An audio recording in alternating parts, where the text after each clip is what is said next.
ఓం శాంతి.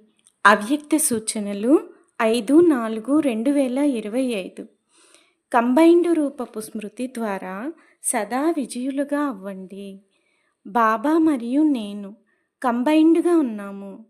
చేయించేవారు బాబా మరియు చేయడానికి నిమిత్తము ఆత్మనైన నేను. దీనినే ఆలోచన రహితము అని అంటారు. అనగా ఒక్కరి స్మృతి. శుభచింతనలో ఉండేవారికి ఎప్పుడూ చింత ఉండదు.